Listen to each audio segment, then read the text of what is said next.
I have never been more brokenhearted for a figure skater in my entire life, and I have to talk about the fall of Ilia Malinin, aka the Quad God, or as I'm now going to call him, Winter's Dan O'Brien. Because in my opinion, dude, 10 years from now, they're not going to talk about medals, they're not going to talk about hockey, they're not going to talk about skiing, they're going to start with the ghost of Quad God. Ilia Malinin did not enter these Olympics as a favorite.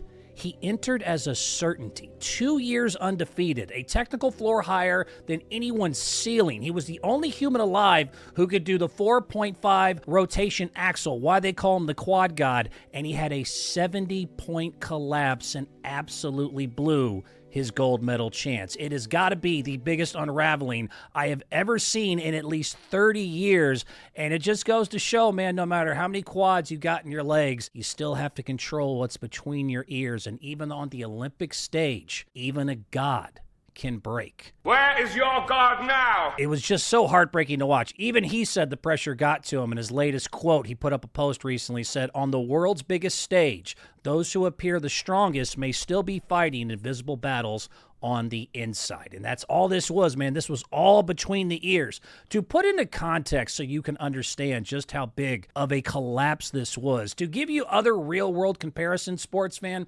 think like if Patrick Mahomes in the fourth quarter of the Super Bowl threw 4 straight interceptions, basically when C.J. Stroud in the Super Bowl, or think of like if Steph Curry had 3 free throws in Game 7 to win the NBA Finals and he missed all 3. He's never missed 3 in his entire life, just FYI. But that was the level of this should not have happened. There was no way this was going to happen. I don't think most people, including myself before this, understood just how dominant Quad God really was. Because there is no one better. This kid going into this was on a 14-event win streak. He had not lost since November 2023. The two-time world champion was a 95 to 97% favorite to win the event. I'm going to repeat that. 95 to 97% chance to win the gold medal. He led after the short program, which was supposed to be his weak point, with a 5-point cushion, heading into the free skate, which was supposed to be his dominant time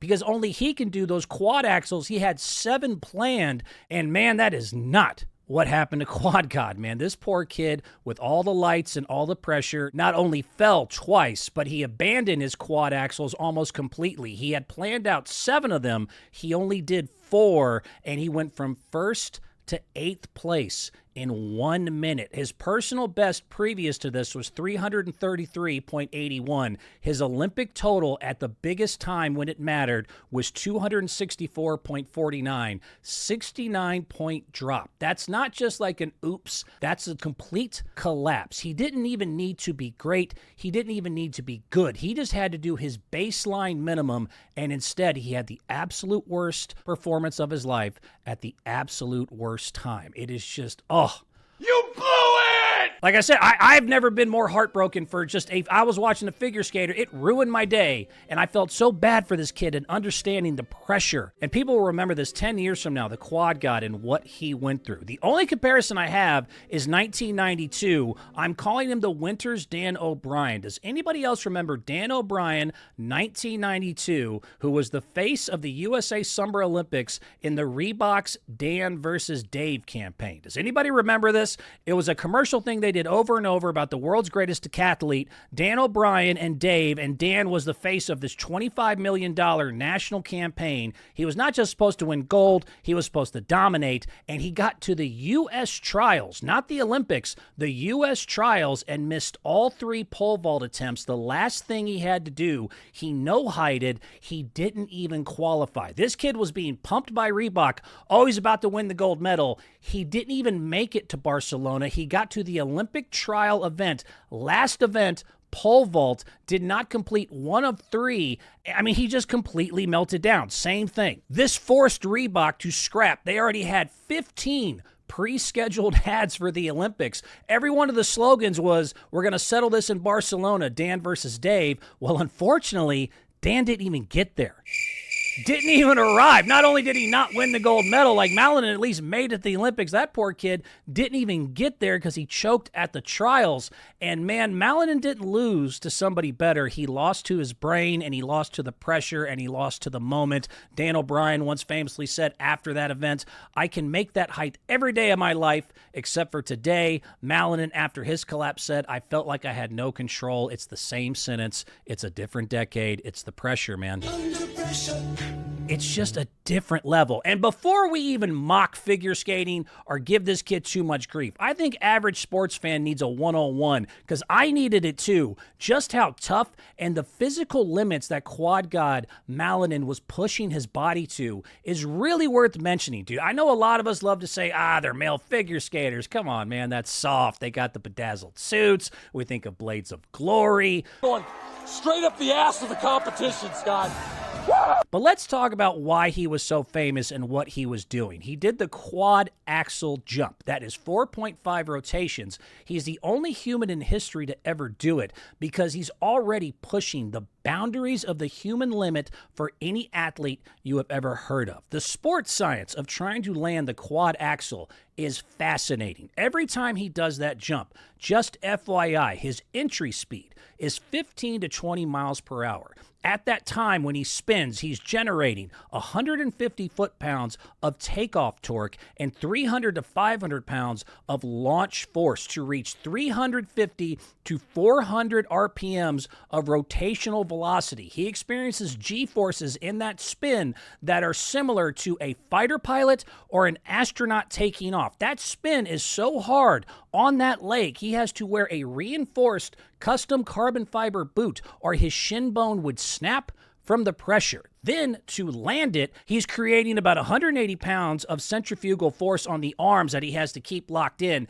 And then when he lands back on that 1 foot, it has an impact of 8 to 14 Gs, aka 1,000 pounds of pressure on that single little blade. So to review, 400 RPM spinning, 7 rotations per second with a landing force that is 5 to 8 times his body weight, all on one leg on a blade thinner than your finger on ice. It is so unbelievably close to the physical limit. Scientists have said maybe 5 spins tops one day will be the most we'll ever see. It is so tough and it is so hard, and this kid used to make that look easy. That's just too easy. No. That shit is too easy. It's too easy.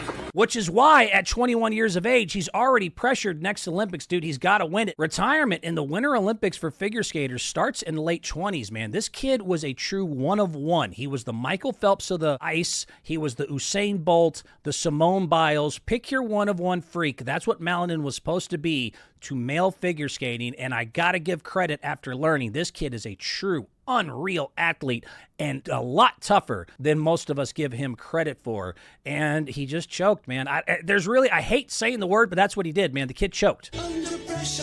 He got under pressure and the kid choked. It is something scientific there too. Your brain, when that panic starts creeping in, it stops executing and it just enters survival mode. Quad God was a passenger in his own body, and it's just so heartbreaking. All that muscle memory, the thousands of hours of repetition just gets hijacked by panic, man. That first mistake, which when you saw that first one and when he didn't commit to that quad axle, he was like, oh no, here we go. And it just got worse and worse. The snowball started. He said himself, he felt like he had no control. And it's just the cruelty of the Olympics, man. This is why I would never...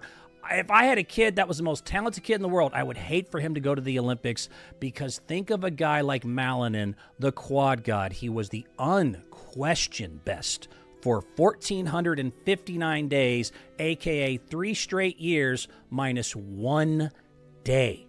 And all we're going to remember is that 1 day. 4 years of buildup. 4 minutes to deliver. You just don't get averaged out by what you did in the World Championships. And can he make a comeback?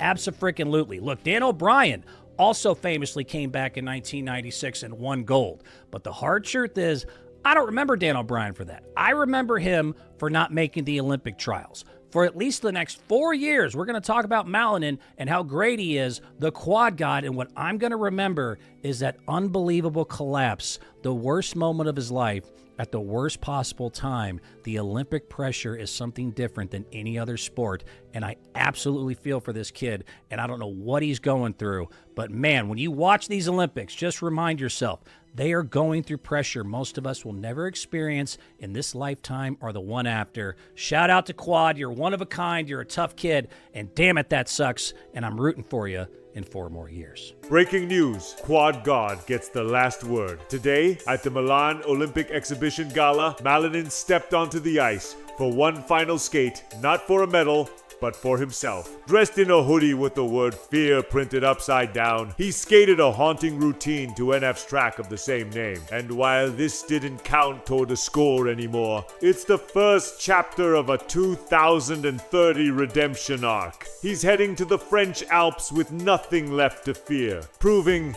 he'll be back. Tricky Guy Sports. Full episode online now. Click on the link. Get to the chopper. Do it now.